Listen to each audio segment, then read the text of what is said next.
Salam, sambil menunggu buka puasa, saya ingin menjawab pertanyaan ya sekitar penciptaan. Berapa lama sih penciptaan?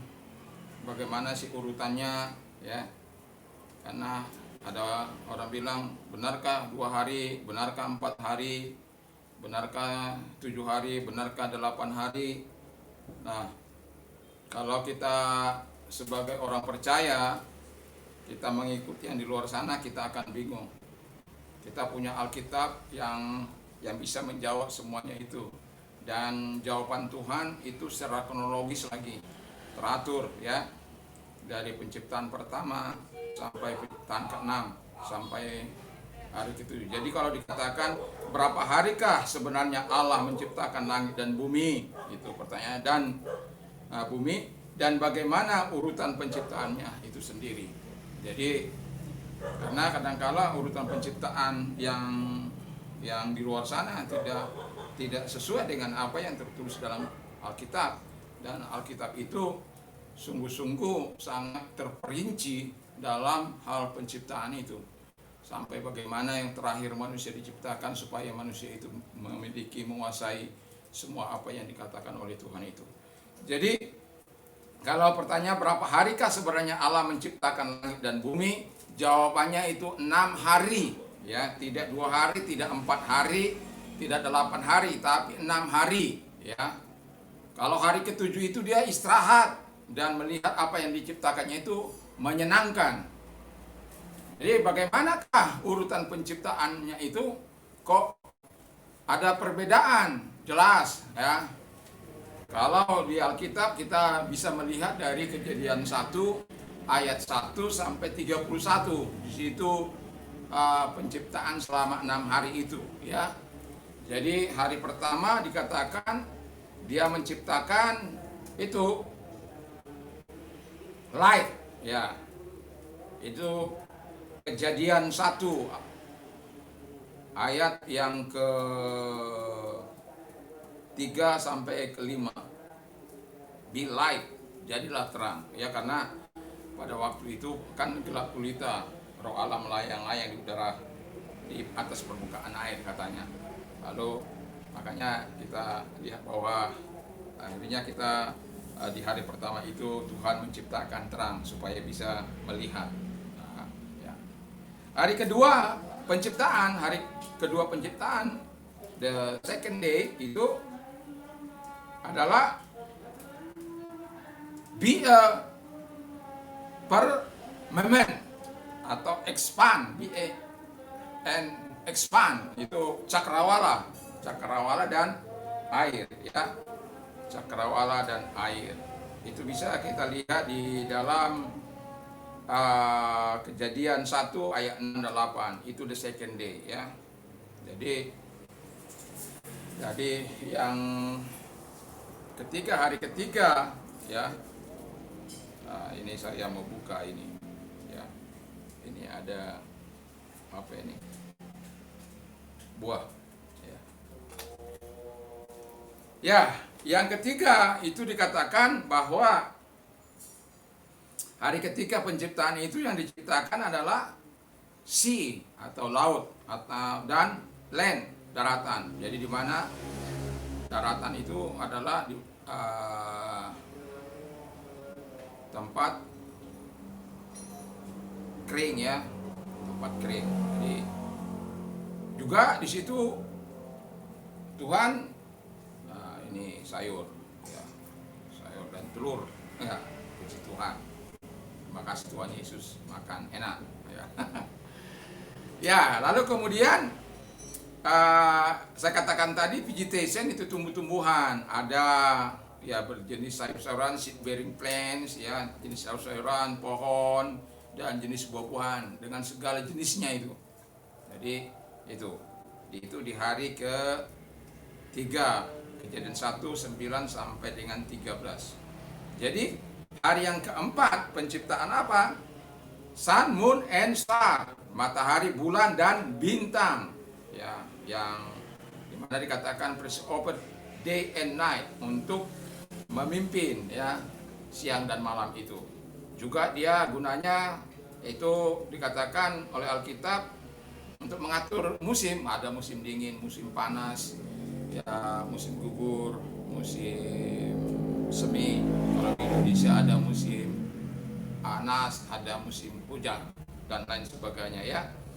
Jadi juga untuk tanda dari hari-hari dan tahun itu the fourth day, hari keempat. Itu dalam Kejadian 1:14 sampai 19. Hari kelima itu apa yang diciptakan? Hari kelima penciptaannya dari Kejadian 1 ayat 20-23 di sana diciptakan fish and bird. Jadi ya menciptakan ikan-ikan itu baik yang besar maupun yang kecil dan segala every living and moving. Jadi setiap bukan hanya ikan, setiap apa yang bergerak di dalam laut itu. Ya, itulah ada fifth day, hari yang kelima. Hari yang keenam, hari terakhir dalam penciptaan, yaitu Kejadian 1 ayat 24-31, animal ya. Itu living creature. Living creature itu bisa ular, bisa yang merayap-rayap itulah ya. Yang semut ya, itulah. Lalu livestock, ternak. Ya, livestock itu ternak. Lalu yang kemudian wild animal, binatang liar. Ya, binatang liar, singa, harimau, macam-macam itu ya. Dan yang yang terakhir itu man and woman, supaya apa? Dikatakan to care for the earth, atau untuk menjaga, memelihara, to commune with God. Jadi commune itu bercakap-cakap dengan mesra dengan Allah, bergaul dengan Allah, intim dengan Allah. Itu sebenarnya. Tapi setan itu merusaknya ya, karena ada Hawa itu digoda oleh setan. Jadi itu 6 hari penciptaan. Jadi kalau hari ketujuh itu memang ada di dalam hari ketujuh itu, tapi tidak ada lagi hari penciptaan. Di situ Tuhan beristirahat.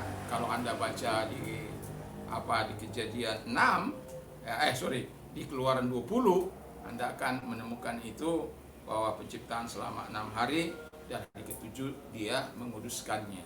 Ya, jadi demikian. Jadi jangan pernah ragu terhadap iman Anda. Kalaupun Anda mendengar di luar sana tidak sesuai dengan apa yang di dalam Alkitab, ya tidak apa-apa. Ya, tidak ada ayat yang saling tolak belakang dalam firman Allah ini, tetapi satu ya dengan yang lain itu saling mendukung. Itulah firman Allah ini. Jadi dan jangan pernah kita ragu terhadap firman Allah ini. Jadi Alkitab sudah menjawab bahwa hari penciptaan itu ada sebanyak selama 6 hari.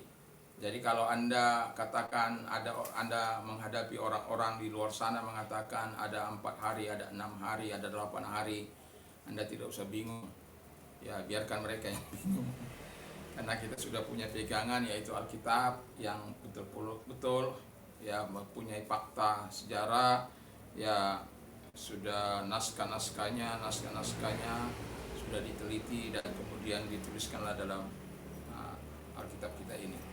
Jadi yakini dan percayailah bahwa kita punya resources yang dapat diandalkan, yang dapat dipercaya, bukan ingin memfitnah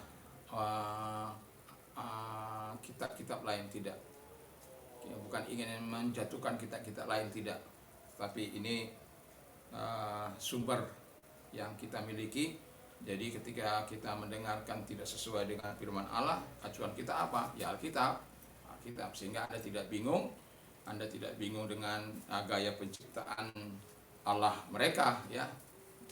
Tidak perlu bingung dengan gaya penciptaan Allah kita, karena itulah Tuhan kita itu. Dia dibikin kronologis begitu indah, teratur, sehingga kita mudah. Saya yakin setiap anak sekolah minggu pun bisa menceritakan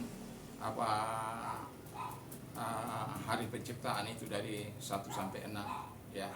Jadi saya berharap iman kita tidak goncang, iman kita tetap berpegang pada firman Allah, pada Yesus Kristus, dan tidak perlu saya panjang lebarkan. Kita akan berlanjut pada Alkitab menjawab dalam persoalan-persoalan yang berhubungan dengan pertanyaan-pertanyaan yang ada di luar sana yang bersentuhan dengan agama tertentu, ya.